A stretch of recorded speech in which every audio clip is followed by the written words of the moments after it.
Dear Lord, thank you once again that we can join together and just praise you and learn about you and commune with each other and have a good time.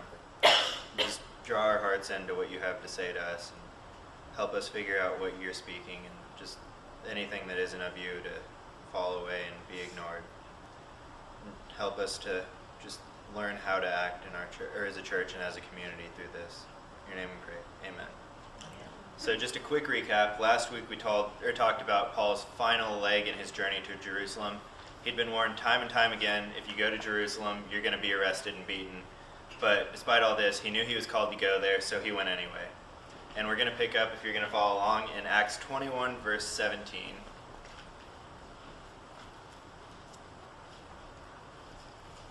I feel like you guys were already turned there, everyone. That's impressive.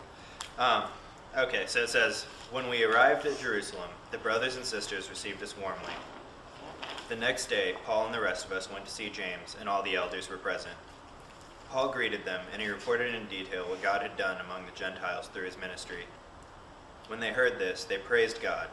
They said to Paul, 'You see, brother, how many thousands of Jews have believed, and all of them are zealous for the law.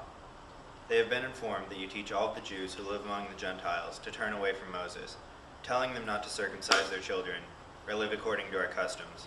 What shall we do? They will certainly hear that you've come.' So Paul and his group arrived at Jerusalem, and they had a good welcoming, which was a good thing since he'd been told that he was going to be beaten and put in prison. But then he went to James, who was the brother of Jesus, and also was a highly esteemed leader in the church in Jerusalem. But it's important to note at this point, just for future topic in the sermon, that he was very zealous for the Old Testament law still. So much so that he was respected by the non-Christian Jews as being somebody who knew the law very well, followed it very well, and went with all the ceremonies. So that's just an important side note to note. And then all the elders were present of the church when they met James. So obviously there had been talk, okay, we know Paul is coming, so we're going to go ahead and show up because it's important that we have a conversation with him. And just so you are aware, it's not like if the elders of this church show up and there's 4 people in the room and a potluck waiting for you, it wasn't that situation. It was probably about 70 people who were at James's house waiting for Paul, which would be a little unnerving if you show up and the entire church elder group is there. So Paul gave an in-depth story of what he'd done with the church and how fast the Gentile church was growing. And they were praising God and rejoicing because of that. And it seemed like it was going really well until the elders responded with, "There are thousands of Jews who have believed and become Christians, but they're all very zealous for the law. And people have been talking that you've been telling other Jews in the outside areas that they don't have to follow any of these laws or customs." And the Jews thought it was very important, like we were talking about last week. Even once you become a Christian, you follow the laws of the Old Testament. You go through all of the ceremonies. You do everything that the Old Testament and Moses set up. That was their way of life, and if you threatened that, they were going to try to kill you. That was all there really was to it, because the law couldn't be separated from their lives or their faith. Now, the Jerusalem Council, which it's actually going to mention here in a little bit, and we've talked about before, met and decided what Gentiles had to do when they became Christians. And what they said was the only real big things they had to change was they couldn't eat blood, meat from strangled animals, food that was sacrificed to idols, and they had to refrain from sexual immorality. Other than that, they said they didn't really have to change their lives. They didn't have to go along with the customs and do things like circumcision. But Paul had taken it a step further and said, well, don't worry about the food things unless it's going to cause another believer to stumble in their faith. If it's going to cause somebody to stumble, then don't do it around them. But he's like, the only thing you really have to worry about is the sexual immorality and then following God. So that's where we're at, and the elders are saying, look, they're really upset at you. So we're going to pick back up verse 23. They came up with a plan to solve this little problem in their minds. "So do what we tell you. There are 4 men with us who have made a vow. Take these men, join in their purification rites, and pay their expenses so that they can have their heads shaved. Then everyone will know there is no truth in these reports about you, but that you yourself are living in obedience to the law. As for the Gentile believers, we have written to them our decision that they should abstain from food sacrificed to idols, from blood, from the meat of strangled animals, and from sexual immorality." The next day, Paul took the men and purified himself along with them. Then he went to the temple to give notice of the date when the purification would end and the offering would be made for each of them. So it's a pretty simple plan they came up with.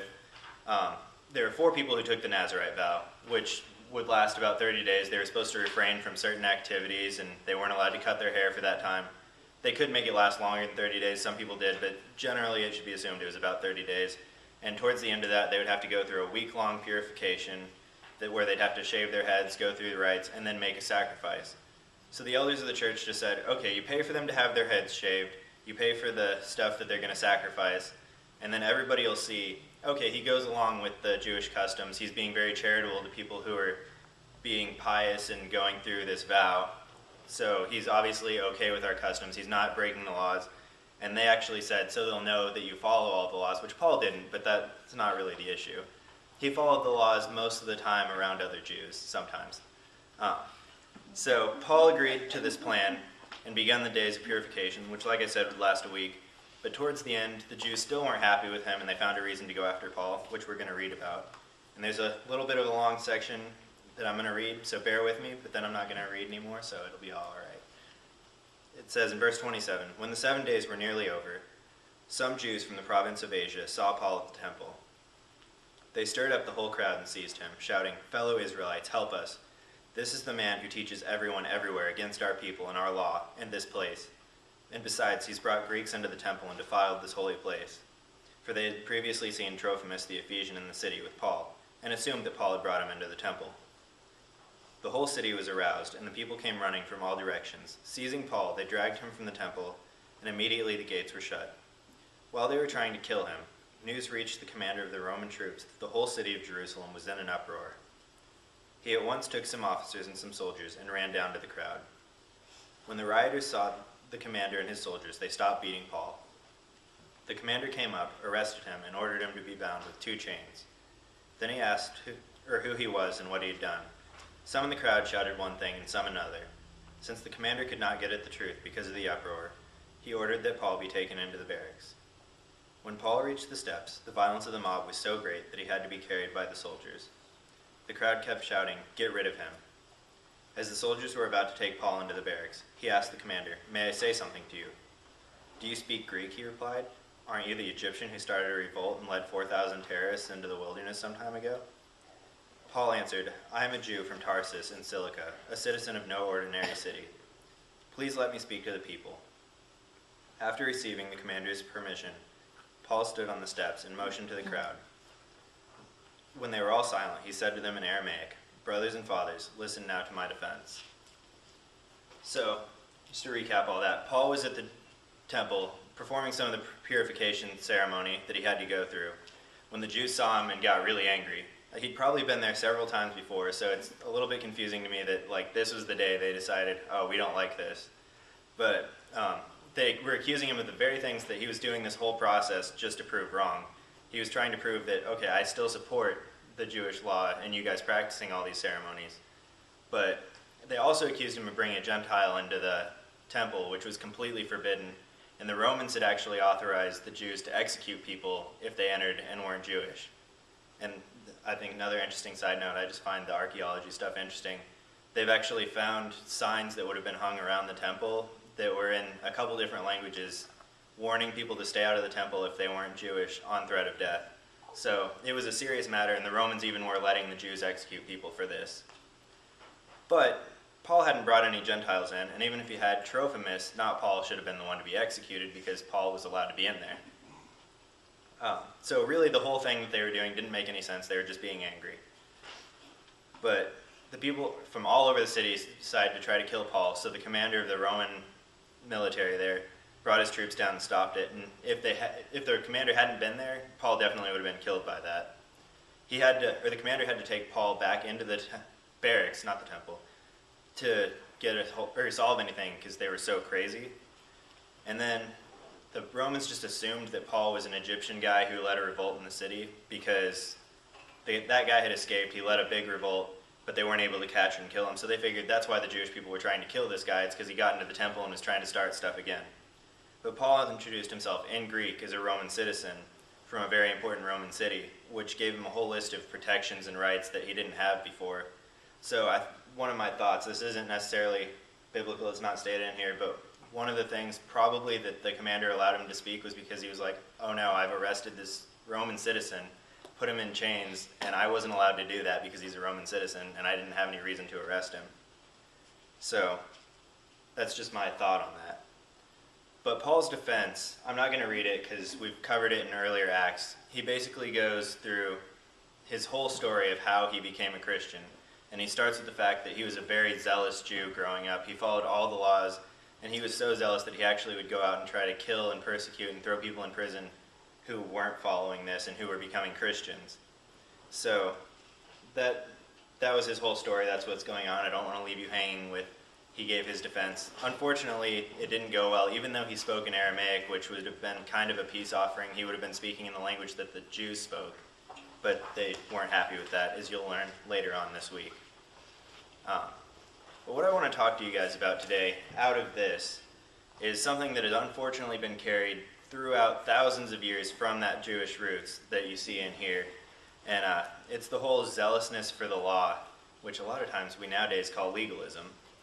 But before Jesus came to make a way for all of us to have a relationship with him, the only way that people could be close to God and have a good relationship with him was through following all of these laws and these ceremonies and these sacrifices to be able to appease God and somewhat close the gap in a way, but they couldn't really close the gap and have a real relationship. It was only through following these ceremonies that they had any connection with him. But Jesus came and made a way that we could have a one-on-one relationship. And the old system of sacrifice and following all these customs and making sure that you hadn't even unintentionally done anything wrong without making a sacrifice was taken away. All we have to do is believe in him, turn away from our sins of the past, and put our whole lives towards him. And when you accept God's gift of grace, you enter into a relationship with him and you want to follow him. So you are going to stop doing a lot of the things that are sin in the Bible. But and there's things that are obviously not acceptable. None of us are going to say going out and having an affair are acceptable as a Christian. But it's wrong that we're placing certain sins in this terrible category and we'll kick people out of church or we'll get rid of people and not want to have anything to do with them that are in our church for committing a sin in these terrible categories. And I'm going to give some examples of what I'm talking about. A lot of you have probably heard these examples, or not these same situations, but similar situations, and maybe not even thought anything of them.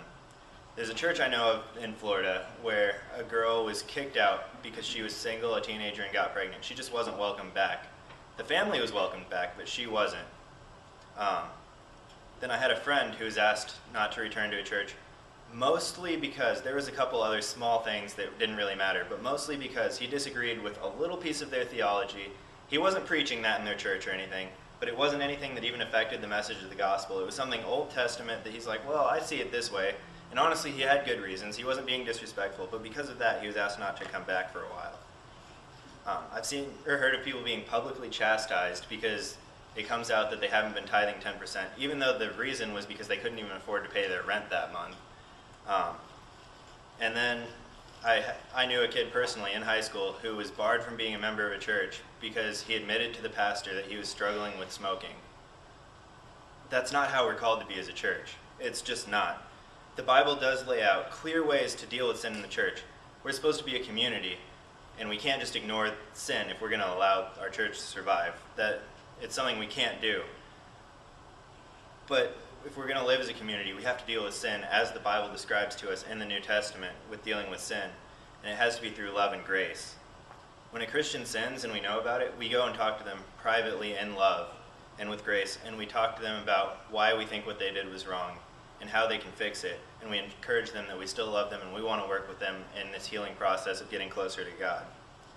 After that, if they're still not listening, which that's pretty unlikely that a person is going to be like, oh, well, I'm not doing anything wrong if you've gone and talked to them, but some people will. After that, you'd go up with 2 people or 3 people from the church that are good, strong believers, and you talk with them and you just say, look, we're really concerned about you, we're concerned about where this is going to lead you, and you deal with the situation in love once again, and just help build them up. The whole goal being to bring them closer to God.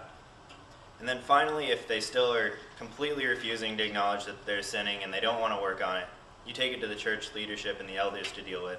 and they once again are going to try to deal with it in love, not just kicking people out. Unfortunately, there probably are 1 in a million situations where some people are just going to refuse that they're sinning and keep going, and that is when it is appropriate to be like, okay, we can't have you here doing this publicly and refusing to accept that it's wrong. But how many people have been turned away from the church and from God and left a relationship with God because of how church handled sin? And you hear it all the time. One of the number one reasons, if you talk to a person who doesn't go to church, is, well, they're hypocrites there. They all do things wrong, but then they're going to kick somebody else out when it's open that they did something wrong. A good example of how we should solve this is a pastor I know who worked in a big youth group in Orlando. There was a couple in the youth group. They were heavily involved. They did every single activity. They were there 5 days a week, he said. And one day they asked to have a private meeting with him, and they told him that the girl was pregnant. And his response is, to me, one of the best things that I've heard a pastor deal with it. He looked at them and he said, "What did I do wrong? How did I fail you so badly that I didn't even know, even though I work with you hours every single week, I didn't know you were struggling with sin? I had no way of knowing." And of course, that made them cry, and then he started crying. But then he worked with them on a counseling system. He didn't even force them to leave leadership. They did decide to leave leadership, but he didn't even force them to do that. He figured out a system of counseling and helping them get back into relationship with God and where they needed to be. How many relationships with God would have been saved if it was that attitude versus, "Oh, you did this, how could you do this, get out of here, we don't even want to talk to you." Or we sit on the complete opposite side of the church from somebody because we know that they did something wrong 2 years ago and we just don't like it. We were all created by God to have a relationship with him and worship him. And we've all sinned time and time again. I know for me, I've sinned probably every single thing it says not to do in here. And I've probably done them at least twice. But God, for some reason, still has sought after me, and he still loves me, and he still wants to have that relationship with me.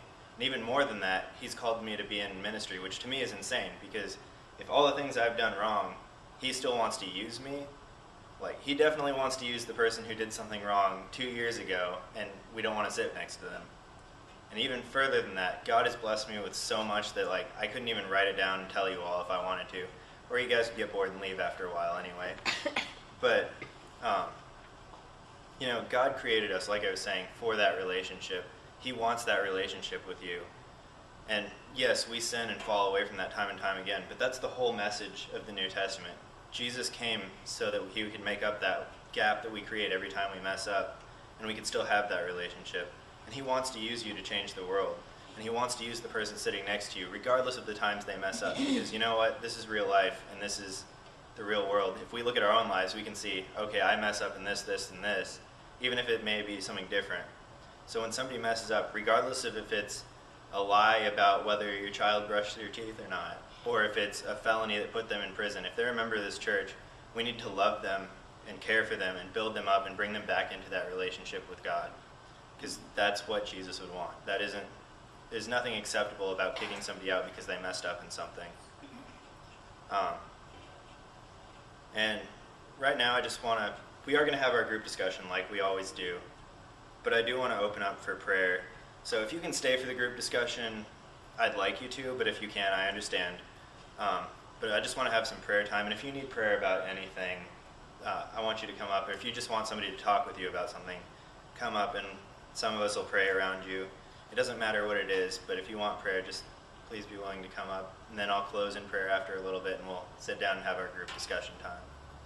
So I'm going to open up, and then if anybody wants to come up, feel free. Lord, thank you so much for your grace that you've given us.